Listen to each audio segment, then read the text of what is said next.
Antara tiga individu itu akan menjadi Ketua Menteri Melaka yang seterusnya. Undian sudah pun ditutup jam 5.30 petang tadi. Sudah hampir 5 minit dan sudah tentu kami di Astro Awani akan bawakan kepada anda segala perkembangan terkini termasuk keputusan yang tidak rasmi dan juga rasmi sejurus selepas kami menerimanya. Kami juga meneliti lebih 10 kerusi panas yang mungkin memainkan peranan penting dalam Hala 7 PRN kali ini. Ini antaranya Tanjung Bidara N02, Datuk Mas Ermiati bersama Datuk Seri Abdul Rauf. Heavyweights di sini. Seorang adalah calon CM untuk Perikatan Nasional. Lendu menyaksikan Datuk Seri Sulaiman Mat Ali berentap dengan calon PN dan juga Pakatan Harapan.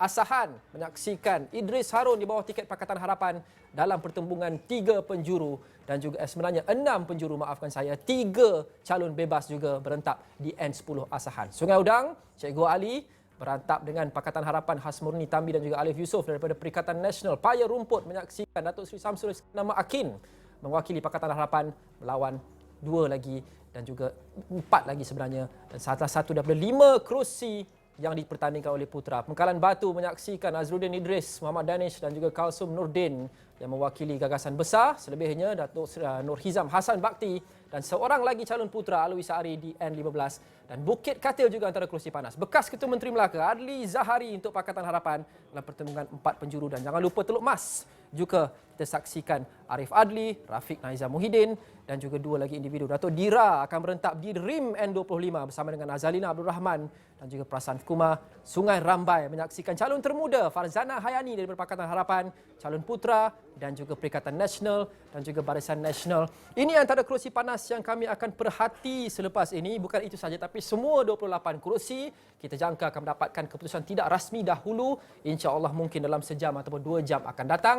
Kemudian keputusan yang dirasmikan oleh SPR untuk menentukan penanda aras yang sudah pun yang perlu dilepasi. 15 kerusi iaitu simple majority daripada 28 kerusi. 15 dan Melaka milik mereka. Saya mahu terus ke wartawan-wartawan kami di lapangan. Saya difahamkan kami ada beberapa orang yang berada di lapangan selepas pengundian sudah pun ditutup. Faris Azman ada di Masjid Tanah, belum lagi. Syuhada Abdul Kadir ada di Lendu dan Firdaus Azil berada di Aikroh. Firdaus, saya mulakan dengan Firdaus terlebih dahulu. Kurang 10 minit pengundian ditutup. Bagaimana suasana di sana? Apa yang boleh dikongsikan?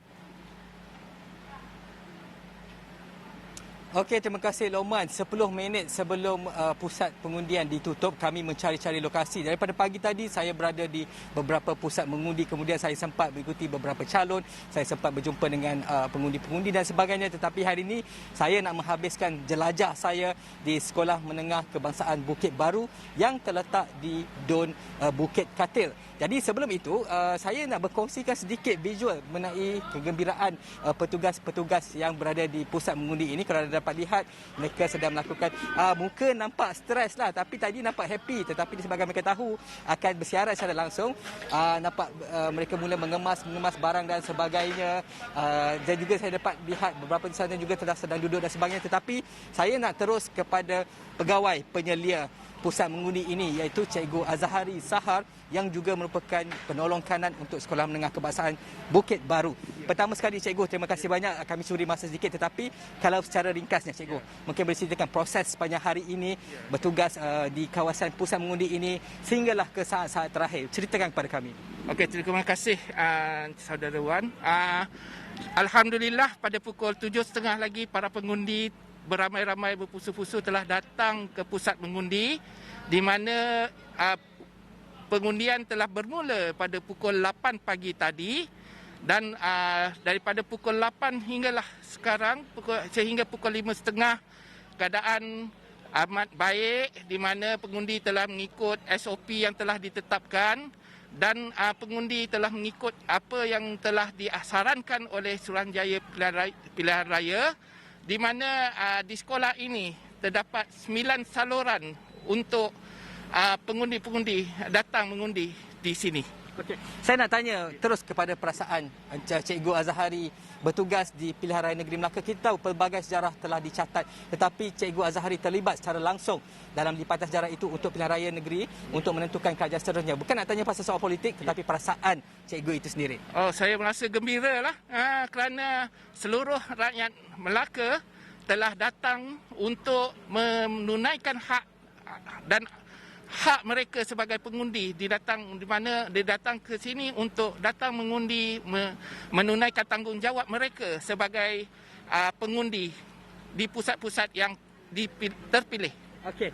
Cikgu, terima kasih banyak kerana bersama kami. Itu saja yang saya boleh kongsikan. Selepas ini saya dan rakan-rakan saya akan pergi ke pusat penjuluhan undi. Kami menjangkakan mungkin kami akan pergi yang paling berdekatan iaitu pusat penjuluhan undi di Dewan Tun Ali di Jalan Kudu, yang mana di situ terletaknya lokasi Rumah Melaka. Jadi saya nak mencari tempat-tempat baik. Jadi buat masa ini Loman, itu saja kalau boleh saya kongsikan dari Sekolah Menengah Kebahasaan Bukit Baru. Baik, Firdaus Azil. Bukit Katil. Terima kasih daripada Air Keroh. Saya difahamkan Air Keroh N16 dimenangi dengan agak selesa pada PRU 14 oleh Pakatan Harapan dan juga DAP, majoritinya lebih 9,200 di situ. Tetapi Syuhada Abdul Kadir berada di Lendu. Lendu ini kita lihat pada PRU yang lalu, salah satu kerusi yang majoritinya sangat tipis, iaitu 627 sahaja. Iaitu 6% daripada jumlah pengundi yang berada di situ pada ketika itu. Itulah margin majoritinya pada PRU 14 pada 2018. Kita tahu sudah banyak yang berlaku sejak 3 tahun yang lepas. Tapi itu memberikan kita bayangan. Kita tengok pada pilihan raya yang terdekat sebelum ini, iaitu PRU 14. Dan kita juga saksikan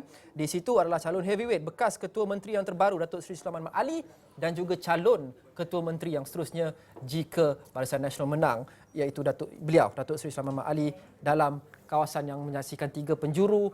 Syuhada, kalau kita lihat pada data dan statistik, kerusi Lendu antara kerusi yang agak hangat. Adakah ia diterjemahkan kepada suasana sebenar di lapangan? Baik, terima kasih Norman. Baik, jika pada sebelah pagi tadi, awal pagi saya meninjau proses bukanya pusat mengundi di Sekolah Kebangsaan Durian Daun ini, yang mana sekolah ini merupakan antara 4 pusat mengundi di kawasan Dewan Undangan Negeri Lendu ini, dan juga pusat ini menjadi tempat mengundi Ketua Menteri Melaka, bekas Ketua Menteri Melaka Datuk Seri Sulaiman Mat Ali, yang juga calon Barisan Nasional di kerusi Dun Lendu ini, dan juga anak tempatan di Lendu ataupun lebih jelasnya di Durian Daun Masjid Tanah ini. Dan bercakap soal bagaimana penerimaan rakyat di kawasan ini, kita tahu bahawa di kawasan Dun Lendu ini akan menyaksikan pertembungan 3 penjuru antara Sulaiman Mat Ali dan juga calon Perikatan Nasional Meja Abdullah Mahdi dan juga calon Pakatan Harapan Muhammad Asri Ibrahim. Jika melihat kepada 2 lagi saingan itu, mungkin bukanlah satu cabaran yang besar buat Sulaiman, kerana Sulaiman di kerusi ini sahaja sudah 3 kali dicalonkan di kerusi Dun Lendu ini. Bagaimanapun, mengambil kira majoriti yang dimenangi pada pilihan raya umum 14 yang lalu, Sulaiman hanya memenangi kerusi ini dengan majoriti 627 undi sahaja.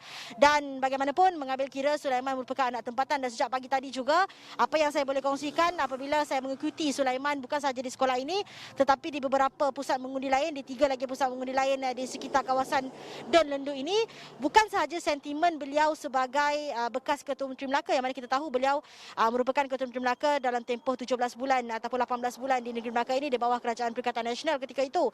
Tetapi mengambil kira sentimen beliau merupakan anak tempatan, dan beliau memang cukup dikenali, beliau membesar di kawasan ini, beliau bersekolah di kawasan ini, dan ini juga merupakan sekolah rendah beliau ketika beliau bersekolah pada darjah 1 sehingga darjah 6.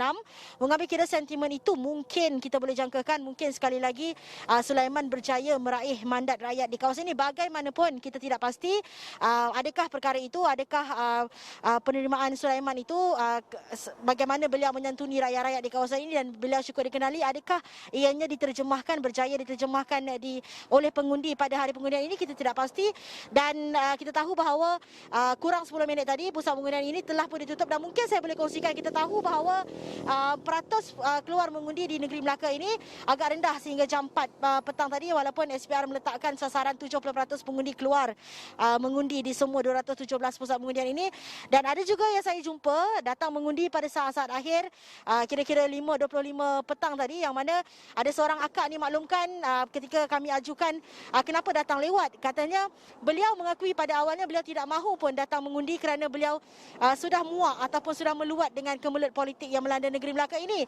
Bagaimanapun, katanya beliau mengakui bahawa beliau dipaksa oleh suami je dan mendorong beliau untuk datang ke pusat pengundian ini pada saat-saat akhir ini, Loman. Itu antara paksaan suami yang saya kira positif, kerana walaupun kita faham muak politik itu dan kelesuan politik, jangan lupa ini adalah tanggungjawab pengundi dan juga hak mereka, kerana mereka yang menentukan siapa yang akan menjadi pemimpin mereka bergerak ke hadapan sekurang-kurangnya untuk 5 tahun akan datang. Dan Syuhada, kita bincang berkenaan dengan mungkin ada setengah kelompok yang lebih muak dengan kemulut politik yang merasa mereka sudah pun jemu dan tidak mahu melayan dan sebagainya, dan ada yang mengatakan bahawa mungkin ramai orang muda yang ada sentimen begini melebihi kumpulan umur yang lain. Berdasarkan pemerhatian casual Syuhada sejak daripada pagi tadi sehingga jam 5.30 petang, apa demografi umur yang banyak hadir ke pusat mengundi di Lendu itu? Baik, kita tahu bahawa SPR juga telah menetapkan kalau kita pengundi-pengundi di Negeri Melaka ini boleh check di laman web yang disediakan SPR waktu yang sesuai ataupun waktu yang digalakkan untuk mereka hadir ke pusat mengundi ini mengikut had umur. Dan sejak pagi tadi memang seperti biasa kumpulan warga emas yang saluran 1, 2 dan 3 akan memenuhi setiap pusat pengundian ini, dan pada sebelah petang biasanya pada pilihan raya sebelum ini kita akan menyaksikan golongan-golongan muda pula akan keluar mengundi.